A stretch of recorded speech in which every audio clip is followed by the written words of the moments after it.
जय हिंद साथियों, स्वागत है आप सभी का आपके अपनी डेली करंट अफेयर्स की क्लास पर। आज है 7 फरवरी 2024 और 7 फरवरी 2024 से रिलेटेड जो भी आपकी इंपॉर्टेंट करंट अफेयर्स होने वाली है उसे मैं आप लोगों के लिए डिस्कस करने वाला हूं। तो कॉपी पेन लेकर के बैठिए और शुरू करते हैं, आगाज करते हैं आज के इंपॉर्टेंट सेशन का पूरे जोश के साथ, पूरे होश के साथ और खुद से संकल्प लेते हैं जब तक तोड़ेंगे नहीं तब तक छोड़ेंगे नहीं। आइए देखते हैं दोस्तों आज का सबसे पहला इंपॉर्टेंट क्वेश्चन। जो देश का सबसे पहला डिजिटल राष्ट्रीय संग्रहालय है, इसकी आधारशिला कहां रखी गई?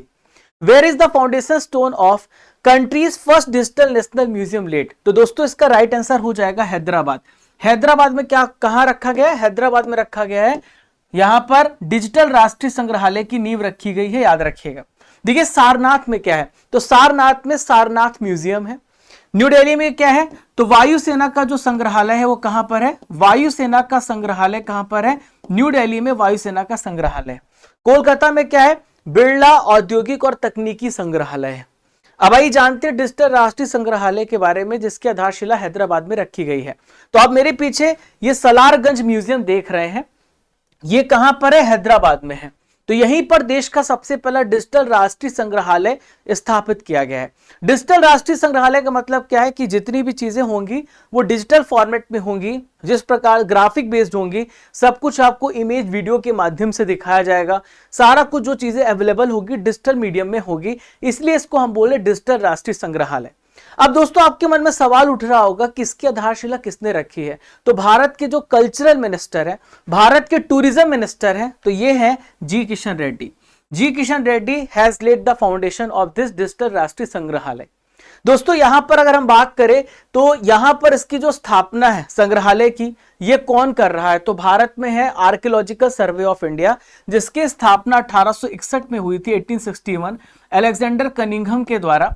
तो यहां पर भारतीय पुरातत्व सर्वेक्षण जो है इस संग्रहालय को स्थापित कर रहा है। आपको यहां पे और भी क्या चीज देखने को मिलेगी? अलग अलग भाषाओं की अलग अलग जो समय पर, अलग अलग काल अवधि पर 1 लाख से अधिक आपको शिलालेख देखने को मिलेंगे और डिफरेंट ड्यूरेशन के आपको यहां पर इंस्क्रिप्शंस देखने को मिलेंगे। शिलालेख क्या होता है? चट्टानों पर पहले क्या होता था, पहले लोगों के पास लिखने के लिए कागज और पेन तो होता नहीं था, तो वो चट्टानों पर उकेरते थे, चट्टानों पर लिखते थे, चट्टानों पर वो क्या करते थे, उस पर कटिंग करते थे, उसे शिलालेख कहते, उस पर लिखा जाता था। अब दोस्तों भारत के इंपॉर्टेंट संग्रहालयों की बात कर लेते हैं जो आपसे पूछा जा सकता है। अगर मैं आपसे पूछूं कि राष्ट्रीय संग्रहालय कहां पर है, तो आप मेरे पीछे राष्ट्रीय संग्रहालय देख रहे हैं, मैं यहां पर गया हूं, बहुत ही शानदार जगह है और ये दिल्ली में है। यानी कहां पर है? दिल्ली में। द प्रिंस ऑफ वेस्ट म्यूजियम कहां पर है? मुंबई में है। नेशनल रेल म्यूजियम कहां पर है? ये भी दिल्ली में है। कैलिको संग्रहालय ऑफ टेक्सटाइल्स, ये अहमदाबाद में, आपको पता है जो गुजरात है मेनली टेक्सटाइल्स के लिए जाना जाता है, सूरत, अहमदाबाद, ये सारी ऐसी जगह जहां पे टेक्सटाइल्स आपको देखने को मिलेंगी। नेपियर संग्रहालय कहां पर है? तिरुवनंतपुरम में है। अगर मैं आपसे पूछूं मानव विज्ञान संग्रहालय कहां पर है? कर्नाटक में है। नेशनल एग्रीकल्चर साइंस म्यूजियम, ये कहां पर है? न्यू दिल्ली में है। तो मैंने आपको सारे इंपॉर्टेंट संग्रहालय बता दिए।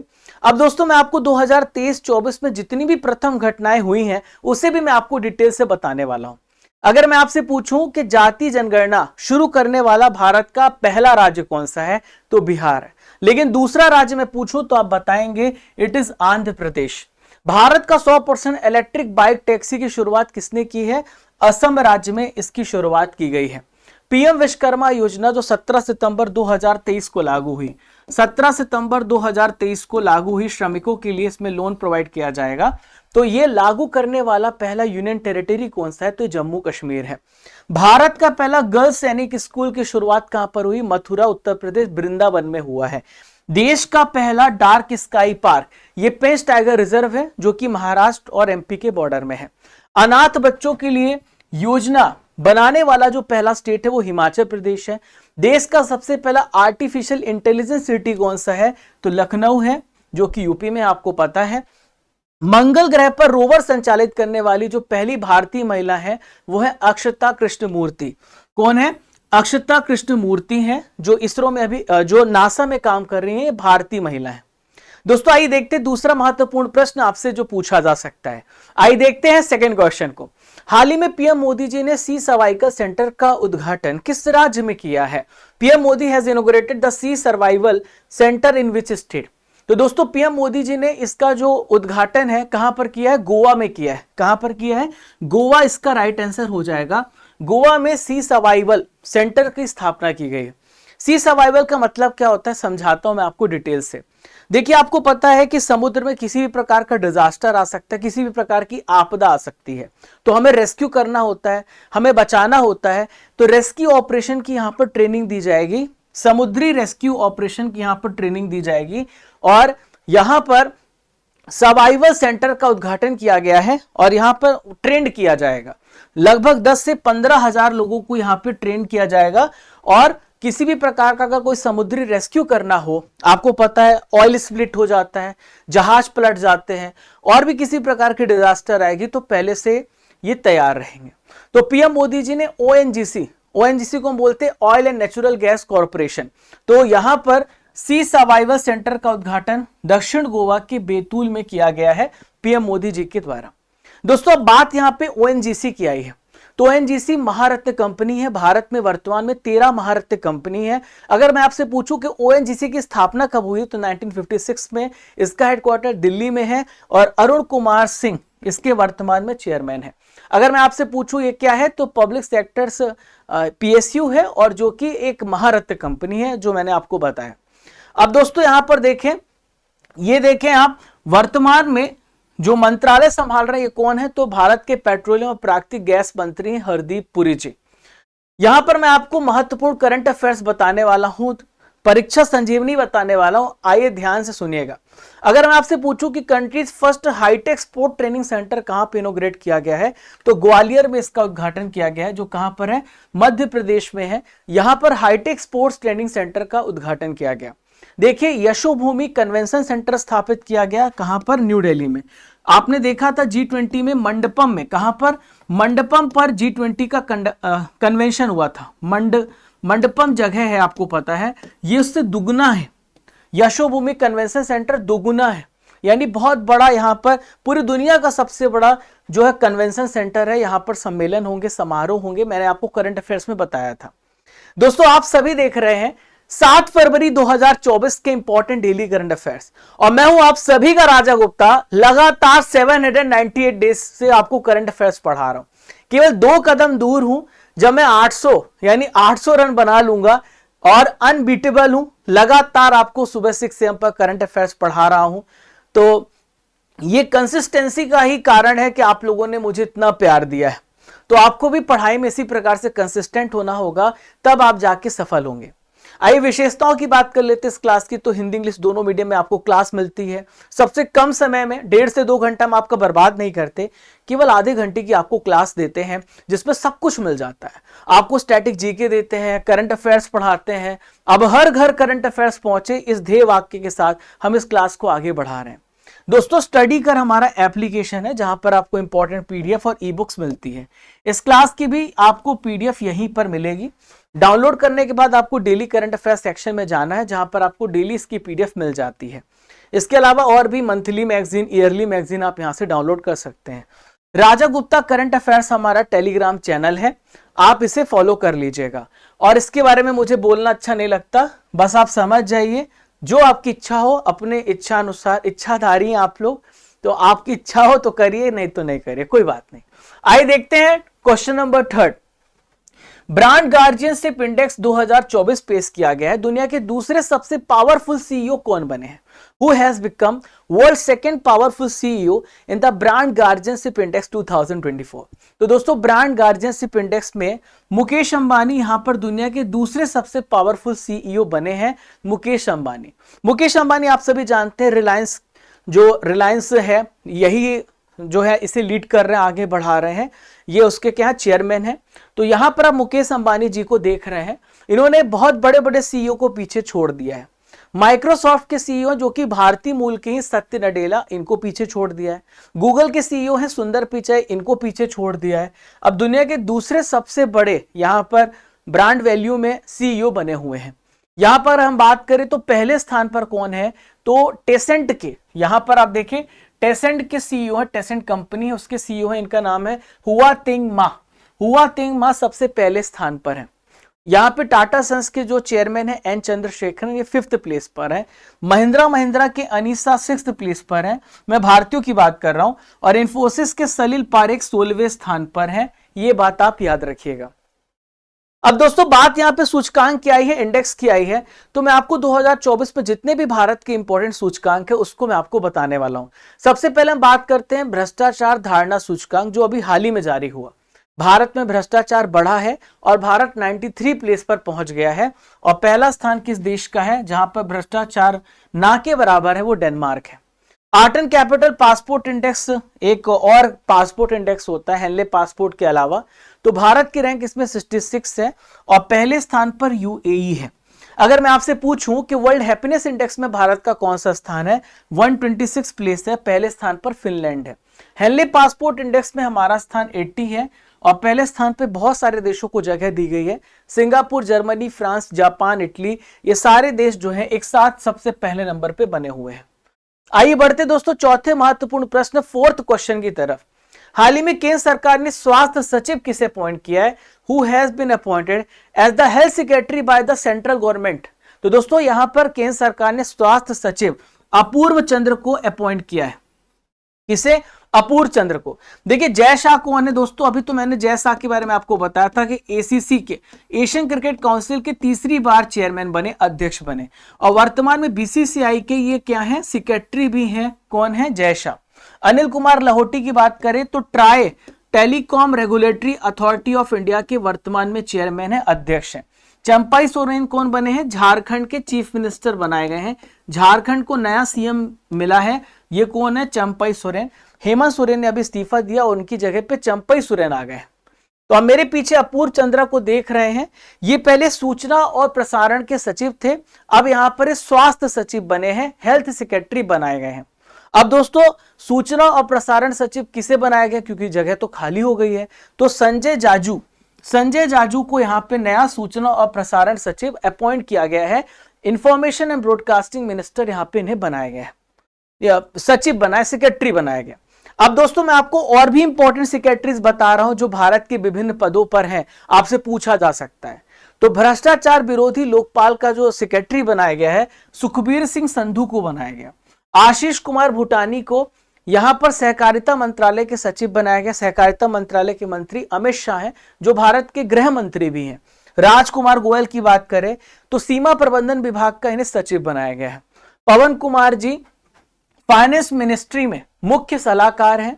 राज्यसभा के जो मनोनीत सदस्य अभी हुए, अपॉइंटमेंट हुई है, सतनाम सिंह संधू का यहां पर नाम बनाया गया है। इन्हें यहां पर क्या किया? मनोनीत किया गया है, यहां पे नॉमिनेट किया गया। 12 मेंबर्स में से एक राज्यसभा मेंबर सतनाम सिंह संधू हैं। पुडुचेरी के नए यहां पर मुख्य सचिव बनाए गए हैं शरद चौहान जी। दोस्तों आइए बढ़ते हैं क्वेश्चन नंबर पांचवा प्रश्न आप सभी के सामने रहा। ओलेग कोनोनेको किस देश के अंतरिक्ष यात्री जिन्होंने अंतरिक्ष में सबसे अधिक दिनों तक रहने का एक वर्ल्ड रिकॉर्ड बना दिया है? Oleg कोनोनेको is the cosmonaut of which country who has set a world record for the longest stay in the space? तो दोस्तों ओलेग जो है ये रशिया देश को बिलोंग करते हैं। किसे? रशिया देश को बिलोंग करते हैं ओलेग कोनोनेको। यहां पर आप ओलेग कोनोनेको को देख पा रहे हैं मेरे पीछे, जो कितने समय तक रहे हैं? 880 डेज में एक दिन कम है, 879 डेज इन्होंने अंतरिक्ष में समय बिताया है। ऐसा नहीं लगातार 879 डेज तक स्पेस पे रहे, अलग अलग समय पर ये वहां पर गए हैं। तो इन्होंने 879 डेज स्पेस पे बिताया है, जो कि रूस के एस्ट्रोनॉट हैं, ये बात आप याद रखिएगा। तो he has made this record by going to space at different times, यानी 2-3 महीने के लिए गए, फिर 2-3 महीने के लिए गए। तो जब इसे कंबाइन जोड़ा जाता है तो टोटल 879 डेज इन्होंने स्पेस में बिताया है। तो दोस्तों यहां पर देखें, रूस के एक जेनेडी पडाल्का है जिन्होंने 878 डेज स्पेस पे बिताया है और उनका रिकॉर्ड था 878 डेज 11 आवर्स 30 मिनट्स का, और उनका रिकॉर्ड तोड़ दिया है कोनोनेको, जो कि रूस से ही बिलोंग करते हैं। तो अपने ही देश के यहां पर एस्ट्रोनॉट का रिकॉर्ड तोड़ा है। अब दोस्तों कोनोनेको वापस से इसी साल जून महीने में जाएंगे स्पेस स्टेशन में, और फिर अंतरिक्ष में वो टोटल 1000 डेज का एक रिकॉर्ड बनाएंगे और 1000 डेज बिताने वाले अंतरिक्ष यात्री हो जाएंगे। जब जाएंगे तो मैं आपको बताऊंगा, ऐसा एक्सपेक्टेड है जो मैंने आपको बताया। अब दोस्तों बात यहां पे अंतरिक्ष की आई है, यानी स्पेस की आई है, तो स्पेस से रिलेटेड बहुत सारे प्रश्न आपसे पूछे जा सकते हैं, उसे भी बताना जरूरी है। आप मेरे पीछे एक इमेज देख रहे हैं जिनका नाम है Yuri Gagarin, major Yuri Gagarin. ये पहले ऐसे पर्सन थे जिन्होंने स्पेस पे पहली बार कदम रखा। The first man who entered, who went to space, and he was major Yuri Gagarin and he belongs to Russia. अगर मैं आपसे पूछूं कि पहली महिला अंतरिक्ष यात्री कौन है, तो इनका नाम है वेलेंटीना तेरेश्कोवा, जो कि रशिया से ही बिलोंग करते हैं। लेकिन अगर मैं आपसे पूछूं, ये तो स्पेस पे गए थे, अगर मैं आपसे पूछूं कि चंद्रमा पे लैंड करने वाला, चंद्रमा पे कदम रखने वाला व्यक्ति कौन है, तो नील आर्मस्ट्रांग है। 1969 में इन्होंने चंद्रमा पर कदम रखा था और he was the first man to walk on to the moon. Neil Armstrong 1969 में इन्होंने कारनामा किया है। अंतरिक्ष में जाने वाला जो पहला एनिमल है वो कौन है, आप मेरे सामने देख रहे हैं। हालांकि इसकी मृत्यु हो गई थी, आप यहां पर देख पा रहे हैं। ये एक डॉग है और इसका नाम है लाइका। सबसे पहले अंतरिक्ष में जो सैटेलाइट भेजा गया था रूस के द्वारा भेजा गया था। भारत का जो सैटेलाइट था 1975 में भेजा गया था रूस की मदद से और उसका नाम था आर्यभट्ट। अंतरिक्ष में जाने वाले पहले इंडियन कौन है, वो है राकेश शर्मा। और पहली महिला जो भारत की थी जो अंतरिक्ष पे गई थी, उनका नाम है कल्पना चावला। दोस्तों इतनी सारी जानकारी मैंने आपको इससे रिलेटेड बताई, इसीलिए करंट अफेयर्स जो है, करंट अफेयर्स बस मत पढ़ो, उसके साथ साथ जितनी जुड़ी हुई चीजें हैं वो सब आप पढ़ो, तो आपका करंट अफेयर्स तो स्ट्रांग होगा ही और साथ में आपका स्टैटिक जीके और आपको पूरा जनरल अवेयरनेस भी हो जाएगी। अब दोस्तों रूस की अंतरिक्ष एजेंसी के बारे में बात करते हैं तो 1992 में रूस की एजेंसी की स्थापना हुई है। इसका हेडक्वार्टर मॉस्को रूस में है और इसके प्रशासक हैं यूरी बोरिसोव। रोसकोस्मोस अगर आपसे मैं पूछूं तो रशिया की स्पेस एजेंसी है। दोस्तों आज की नॉलेज की फैक्ट्री में मैं आपको इंपॉर्टेंट जो डायनेस्टी है यानी इंपॉर्टेंट राजवंश है उसके संस्थापक मैं आपको बताने वाला हूं, साथ ही साथ मैं आपको कैपिटल भी बताऊंगा, उन्होंने अपने राज्य की कौन सी राजधानी रखी थी। तो सबसे पहले बात करेंगे मौर्य वंश। मौर्य वंश की जो स्थापना की थी चंद्रगुप्त मौर्य ने की थी और कैपिटल पाटलिपुत्र रखा था जो अब वर्तमान पटना हो गया है। चोल वंश ने विजयालय, चोल वंश की स्थापना विजयालय ने की थी और कैपिटल थी तंजौर। राष्ट्रकूट जो डायनेस्टी थी इसकी स्थापना दंती दुर्ग ने की थी, मान्यखेत इसकी कैपिटल थी। गुर्जर प्रतिहार वंश की स्थापना नागभट्ट प्रथम ने की थी और कन्नौज इसकी कैपिटल थी। चौहान वंश की स्थापना वसुदेव ने की थी, कैपिटल अजमेर थी। शिशुनाग वंश की स्थापना शिशुनाग ने की थी, वैशाली इसकी कैपिटल थी। हर्यक वंश की स्थापना बिंबिसार ने की थी और इसकी कैपिटल राजगिरी रखी थी। नंद वंश की स्थापना महापद्मानंद ने की थी और इसकी कैपिटल पाटलिपुत्र रखी थी। आइए बढ़ते हैं क्वेश्चन नंबर 6। छठवां प्रश्न आप सभी के सामने रहा, वेरी वेरी इंपॉर्टेंट। राष्ट्रीय विज्ञान दिवस अभी 28 फरवरी में मनाया जाएगा लेकिन इसकी थीम पहले से घोषित कर दी गई है। तो राष्ट्रीय विज्ञान दिवस जो 2024 में मनाया जाएगा इसको 2024 कर दीजिए। तो इसकी थीम क्या रखी गई है, तो राष्ट्रीय विज्ञान दिवस 2024 की जो थीम है वो है indigenous technology for developed India. क्या है, indigenous technology for developed India इसकी थीम रखी गई है। तो दोस्तों 28 फरवरी को नेशनल साइंस डे मनाया जाता है। मेरे पीछे आप जो व्यक्ति देख रहे हैं इनका नाम है CV Raman ji. Sir CV Raman ji की याद पर यहां पर 28 फरवरी को भारत में नेशनल साइंस डे मनाया जाता है। अब हुआ क्या था, 1928 में इन्होंने जो है मतलब इनका जन्म हुआ था और 28 फरवरी 1928 को, माफ कीजिएगा जन्म नहीं, इन्होंने सीवी रमन जो थे रमन प्रभाव की खोज की थी 28 फरवरी 1928 को, इसीलिए याद किया जाता है। तो इस घटना को याद करने के लिए नेशनल साइंस डे 28 फरवरी को मनाया जाता है। अच्छा, रमन इफेक्ट होता क्या है, तो आपने भी पढ़ा होगा रमन इफेक्ट के बारे में। मान लीजिए कोई स्लैब है और उससे कोई लाइट टकराती है, तो लाइट टकराने के बाद मुड़ जाती है, या तो फिर लाइट जब यहां से डेंसर मीडियम से रेयर मीडियम जाती है तो दूर चली जाती है। तो ये जो प्राकिरण वाला जो है, जब कोई भी लाइट किसी धूल के कण से टकराती है तो अपनी दिशा बदल देती है, इसी को इफेक्ट को कहते हैं रमन इफेक्ट। तो इसको इन्होंने बताया था। तो सर सीवी रमन को इसके लिए 1930 में फिजिक्स के क्षेत्र में नोबेल पुरस्कार भी दिया गया था। तो आप याद रखिएगा ये वो व्यक्ति हैं जिनको नोबेल पुरस्कार मिल चुका है फिजिक्स के क्षेत्र में। और पहली बार हमने राष्ट्रीय विज्ञान दिवस 1987 में मनाया था 28 फरवरी को, और तब से लेकर लगातार हम यहां पर मना रहे हैं। अब दोस्तों मैं आपको 2024 के कुछ इंपॉर्टेंट डेज और उनकी थीम भी बता रहा हूं, जो कि जनवरी महीने और फरवरी महीने में हो चुके हैं। पूछा जा सकता है आपसे, थीम भी पूछी जा सकती है।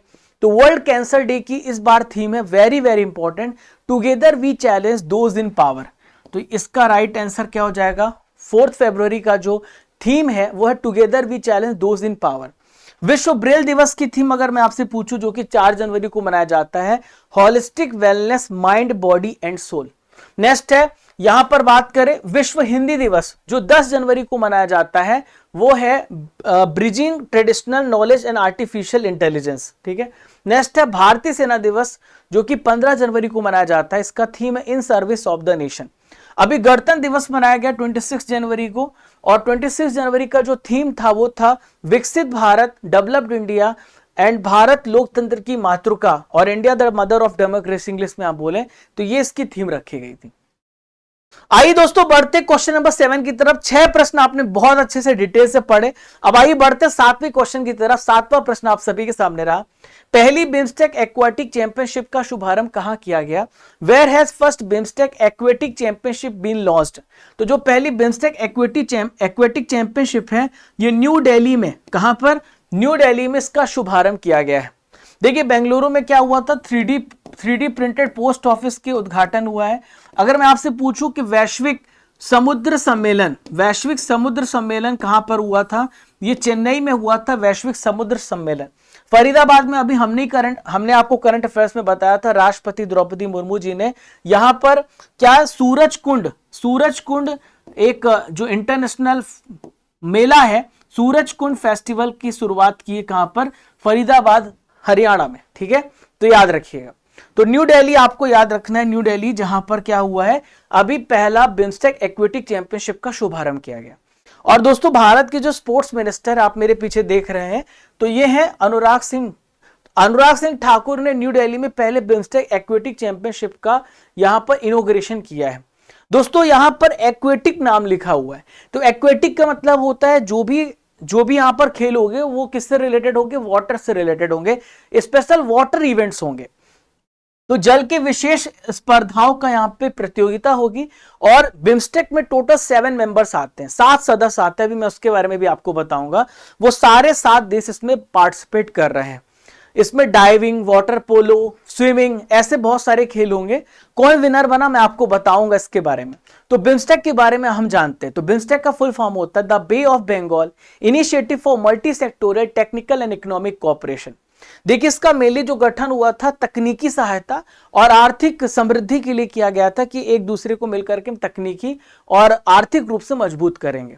1997 में इसकी स्थापना हुई है, और इसका जो वर्तमान में हेडक्वार्टर है वो बांग्लादेश ढाका में है। इंद्रमणि पांडे अभी मैंने आपको बताया इसके महासचिव बने हैं, रिसेंटली बने हैं, करंट अफेयर्स में मैंने आपको बताया था। तो बिम्स्टेक में जो देश आते हैं, B for Bangladesh, I for India, M for Myanmar, S for Sri Lanka, और यहां पे टी फॉर थाईलैंड। बस 2 देश बच जाते हैं, तो आपको अलग से याद करना पड़ेगा, नेपाल और भूटान। तो 4-5 देश तो आपको याद हो जाएंगे। तो बिम्स्ट और यहां पर बीएन याद रखिएगा, ठीक है, तो आपको कंफ्यूजन नहीं होगा। 5 देशों के नाम तो इसी के नाम में छुपे हुए हैं। 2 और देश का नाम आपको याद रखना होगा, नेपाल और भूटान का। ठीक है, तो ये 7 देश इसमें आते हैं। अब आइए दोस्तों बढ़ते क्वेश्चन नंबर 8, 8वें प्रश्न की तरफ। Sports journalist federation of India के द्वारा किसे लाइफ टाइम अचीवमेंट अवार्ड से सम्मानित किया गया? Who has been awarded the lifetime achievement award by the sports journalist federation of India? तो भारत में sports journalist federation of India है, और भारत की यहां पर पीटी उषा को यहां पे सम्मानित किया गया है। किसे? पीटी उषा को यहां पे सम्मानित किया गया, जो भारतीय ओलंपिक संघ की पहली महिला अध्यक्ष हैं, पीटी उषा जी। मेरे पीछे आप पीटी उषा को देख पा रहे हैं, तो यहां पे इन्हें सम्मानित किया गया है sports journalist federation of India के द्वारा, जिसे हम SJFI बोलते हैं, और दिल्ली स्पोर्ट्स जर्नलिस्ट एसोसिएशन की ओर से लाइफ टाइम अचीवमेंट अवार्ड सम्मानित किया गया। इन्होंने अपने पूरा जो जीवन है देश को समर्पित किया, तो पूरे लाइफ में जो इन्होंने देश के लिए अतुलनीय योगदान दिया है, इसलिए इनको सम्मानित किया गया है। और ये भारत की महान धाविका थी, आपको बता दूं, ये एथलीट थी। देखिए वर्तमान में पीटी उषा क्या संभाल रही हैं, भारतीय ओलंपिक संघ जिसे हम बोलते हैं इंडियन ओलंपिक एसोसिएशन, और इसके अलावा राज्यसभा की मेंबर भी नॉमिनेट हुई हैं। ये दोनों बात आपको याद रखना है। हाल ही में दिए गए कुछ पुरस्कार उसे भी रिवाइज कर लेते हैं। तो outstanding business women of the year doctor Bina Modi बनी है। संकर स्मृति पुरस्कार पुजारी ईश्वरी प्रसाद को दिया गया है। भारत रत्न 2024 से लाल कृष्ण आडवाणी जो कि 50वें भारत रत्न प्राप्त करने वाले व्यक्ति बन गए हैं। और 49 नंबर के मरणोपरांत कर्पूरी ठाकुर को भारत रत्न दिया गया है। मरणोपरांत इन्हें सम्मानित किया गया है। आइए बढ़ते दोस्तों क्वेश्चन नंबर 9 9वें प्रश्न की तरफ। अहमद अवध बिन मुबारक किस देश के नए प्राइम मिनिस्टर बने हैं? Ahmed Awad bin Mubarak has become the new prime minister of which country? तो दोस्तों यमन देश के नए प्राइम मिनिस्टर बने हैं। कौन है? अहमद अवध बिन मुबारक। तो देखिए मैं आपको कोमोरस के भी बारे में बताता हूं। तो ग्वाटेमाला के जो प्रेसिडेंट हैं और चाड के प्रधानमंत्री, ये भी मैं आपको बताता हूं। तो देखिए चाड के जो हैं वो कौन है? सुक्सेस याद रखिएगा, सुक्सेस मसारा, ये जो है कौन है? चाड के प्रधानमंत्री हैं। ठीक है। और यहां पर ग्वाटेमाला के जो राष्ट्रपति हैं वो कौन है? बर्नार्डो आपको याद रखना है। एरेवेलो बर्नार्डो एरेवेलो यहाँ के राष्ट्रपति हैं, याद रखिएगा। आपको कोमोरस के भी मैं बता देता हूं। तो कोमोरस के हैं अजाली असोमानी। क्या नाम है? अजाली असोमानी, याद रखिएगा। हाल ही में ये राष्ट्रपति बने हैं। तो दोस्तों यहां पे चाड के यमन के जो नए प्रधानमंत्री बने अहमद अवध बिन मुबारक बने। तो यमन की जो राष्ट्रपति परिषद है उन्होंने विदेश मंत्री अहमद अवध बिन मुबारक को नया प्रधानमंत्री अपॉइंट किया है, जो मेरे पीछे आप देख पा रहे हैं। इसके पहले यमन राष्ट्रपति परिषद ने पीएम माइन अब्दुल मलिक सईद को यहां पर जो है बर्खास्त कर दिया था, सस्पेंड कर दिया था, और अब नया प्रधानमंत्री मिल गया है। देखिए यमन जो है, आपने हूती विद्रोह नाम सुना होगा ना। हूती जो थे, हूती क्या जहाज लूट रहे थे भारत का भी और वेस्टर्न कंट्रीज का भी, तो वो यमन देश से बिलोंग करते हैं। तो यमन की सीमा ओमान से लगी, सऊदी अरब से, और फिर यहाँ पे जॉर्डन है, इराक, कुवैत और कतर, यूएई, आप लोकेशन को देख पा रहे हैं। ठीक है। तो यमन की जो कैपिटल है वो है सना, यहाँ की जो टेम्पोररी कैपिटल वो है अदन है, और अहमद अवध बिन मुबारक यहाँ के प्राइम मिनिस्टर है। दोस्तों आज का आखिरी important current affairs, Uttar Pradesh का अभी बजट पेश कर दिया गया है। तो उत्तर प्रदेश सरकार का बजट किसने पेश किया है? तो यूपी सरकार का जो बजट पेश किया गया है सुरेश खन्ना के द्वारा पेश किया गया, जो कि यहाँ के वित्त मंत्री, फाइनेंस मिनिस्टर है। केशव प्रसाद मौर्य ये डिप्टी सीएम है। कहां के? ये डिप्टी सीएम है कहां के? उत्तर प्रदेश के। अखिलेश यादव जो है सपा पार्टी के, आपको पता नेता है। योगी आदित्यनाथ तो सीएम है। तो वित्त मंत्री सुरेश खन्ना ने 2024-25 का बजट पेश किया, और बजट इस बार का रिकॉर्ड तोड़ है। 7 करोड़, यहां पर देखिए आप, 7,36,04,037 जो है 7.36 लाख करोड़ रुपए का बजट है, और उत्तर प्रदेश के इतिहास का सबसे बड़ा बजट पेश किया गया है। आप इन आंकड़ों से देख सकते हैं। पिछली बार यहां पर आप देख पा रहे हैं ये केवल 6,90,02,42 था, लेकिन इस बार 7,36,04,37 करोड़ रुपए यहां पर पेश किए गए। ठीक है। चलो आगे बढ़ते हैं, नेक्स्ट आई देखते हैं। तो यहां पर आपको उत्तर प्रदेश की आर्थिक परियोजना में क्या क्या हुआ उससे भी डिस्कस करते हैं। तो जेवर में एशिया का सबसे बड़ा एयरपोर्ट बन रहा है, जिसमें 1150 करोड़ रुपए मिलेंगे, और एक्सप्रेस वे एनएच के साथ औद्योगिक कनेक्टिविटी के लिए जो लखनऊ, आगरा एवं पूर्वांचल को कनेक्ट, उसमें 500 करोड़ रुपए आवंटित किए गए हैं। राष्ट्रीय ग्रामीण स्वास्थ्य मिशन के लिए 7,350 करोड़, और 14 नए मेडिकल कॉलेज 964 करोड़ रुपए उसके लिए स्वीकृत किए गए हैं। दोस्तों मैं आपको बताना चाहूंगा कि मेरा एक और चैनल है, हमारे 2 चैनल हैं। एक राजा गुप्ता करंट अफेयर्स जिसे आप जानते हैं, एक और चैनल है जिसमें हमारे 44,000 सब्सक्राइबर हैं। 2 चैनल हैं। तो इसमें मैं केवल करंट अफेयर्स आपको पढ़ा रहा हूं। तो मैं आपकी पूरी क्लैरिटी के लिए आपको बता दूं कि ये पूरा करंट अफेयर्स का चैनल है। पहले हमारी टीम यहीं पे लॉन्च हुई थी, लेकिन चूंकि मेरे वीडियोस ज्यादा आते हैं इसलिए हमने उनको सेकंड चैनल में शिफ्ट किया है। ठीक है। और टेक्निकल प्रॉब्लम भी आ रही थी, तो इनकी महा मैराथन क्लास चल रही, 60 दिन 60 मैराथन। आप लोगों ने गजब का रेस्पॉन्स दिया है। जिनको नहीं पता तो मैं आपको बता दूं, 60 दिन में 60 मैराथन होगी और मैच पूरा खत्म हो जाएगा। अयाज सर शाम को 6:30 बजे क्लास लेंगे, फिर आपकी रीजनिंग की क्लास 8 बजे होगी, 1.5 घंटे बाद। ठीक है। और यहाँ पे 60 दिन में आपके 60 मैराथन रीजनिंग खत्म, और आपके 10,000 क्वेश्चन यहाँ पे लेंगे 60 दिन में, 10,000 क्वेश्चन खत्म करेंगे रात को 9 बजे। राजेश सर लेना मत भूलिएगा। अब आइए दोस्तों RRR सेशन पर पहुंच गए हैं। अक्टूबर महीने के करंट अफेयर्स का रिवीजन करेंगे। आपको पता है मेरी आदत कि मैं आपको पुराना भी रिवाइज कराता हूं ताकि आपको कुछ भी भूले ना। ग्लोबल हंगर इंडेक्स में भारत की रैंकिंग क्या है? तो भारत की रैंकिंग ग्लोबल हंगर इंडेक्स में 111 है। विश्व मानक दिवस कब मनाया जाता है? तो वर्ल्ड स्टैंडर्ड्स डे 14 अक्टूबर को मनाया जाता है। 141 के अंतरराष्ट्रीय ओलंपिक समिति सत्र का उद्घाटन कहां पर किया गया? मुंबई में इसका उद्घाटन हुआ है। स्पिनोजा पुरस्कार से किसे सम्मानित किया गया? डॉक्टर जोईता गुप्ता को साइंस का क्षेत्र का नीदरलैंड के द्वारा यहां पर सम्मानित किया गया विज्ञान के क्षेत्र में। किस देश ने हमास के खिलाफ औपचारिक रूप से युद्ध की घोषणा की है? इजराइल ने। आपको पता है विधवाओं के लिए सब्सिडी योजना किस राज्य सरकार के द्वारा स्टार्ट की गई है? हरियाणा राज्य के द्वारा। प्रो कबड्डी लीग की नीलामी में सबसे महंगे खिलाड़ी कौन है? पवन सहरावत हैं। नेक्स्ट है हिंद महासागर रिम एसोसिएशन का अध्यक्ष कौन है? तो श्रीलंका इसका अध्यक्ष है। भारत की आयुष शेट्टी ने BWF विश्व जूनियर चैंपियनशिप में कौन सा मेडल जीता है? ब्रॉन्ज मेडल जीता है। लेक लड़की प्यारी बेटी योजना किस राज्य में शुरू किया गया? तो महाराष्ट्र में शुरू किया गया। दोस्तों कल था 6 फरवरी और 6 फरवरी के करंट अफेयर्स का रिवीजन करेंगे। तो 66 नंबर के ग्रैमी अवार्ड 2024 पे ग्लोबल म्यूजिक का एल्बम का अवार्ड किसे मिला? शंकर महादेवन को मिला शक्ति द मूवमेंट के लिए। राजेंद्र प्रसाद गुप्ता किस राज्य के नए महाधिवक्ता बने हैं? राजस्थान के महाधिवक्ता, आर्टिकल नंबर 165 में बताया गया। मिशेल ओनील यूनाइटेड किंगडम के किस हिस्से की फर्स्ट मिनिस्टर बनी है? उत्तरी आयरलैंड की। पेरिस ओलंपिक 2024 के लिए किस भारतीय को मसाल वाहक बनाया गया? अभिनव बिंद्रा को बनाया गया। आईएनएस संध्याक को कहां कमीशन किया गया है? तो आईएनएस संध्याक को विशाखापत्तनम में कमीशन किया गया। रितु बहरी किस राज्य के हाईकोर्ट की पहली मुख्य न्यायाधीश बनी है? उत्तराखंड की बनी है। नागेश ट्रॉफी 2023-24 का खिताब किसने जीता है? तो कर्नाटक ने जीता है आंध्र प्रदेश को हराकर। किस राज्य की कैबिनेट ने यूसीसी विधेयक को मंजूरी दी है? तो उत्तराखंड ने यूसीसी विधेयक को मंजूरी दी है। इसरो के द्वारा किस वुमेन रोबोट को अंतरिक्ष में भेजा गया? तो व्योम मित्र को भेजा गया। ईशा फाउंडेशन के द्वारा 242 फीट की ऊंची आदि शिव की प्रतिमा किस राज्य में स्थापित की गई? उत्तर प्रदेश में स्थापित की गई। दोस्तों आर्ट एंड कल्चर से रिलेटेड प्रश्नों को डिस्कस करेंगे। 5 महत्वपूर्ण प्रश्न ल्यूसेंट जीके के। तैयार हो जाइए। आपकी इस जर्नी को मैं और भी एकदम रोमांचक बना रहा हूं, ज्यादा से ज्यादा आपको नॉलेज दे रहा हूं केवल 30 से 35 मिनट में। तो प्रख्यात सांस्कृतिक केंद्र भारत भवन कहां है? भोपाल में भारत भवन स्थित है। भारतीय नाट्य संस्थान कहां पर? इंस्टीट्यूट ऑफ ड्रामा, ये न्यू दिल्ली में लोकेटेड है। संगीत नाटक अकादमी की स्थापना कब हुई थी? 1953 में संगीत नाटक अकादमी की स्थापना हुई है। एशियाटिक सोसाइटी की स्थापना कहां पर हुई है?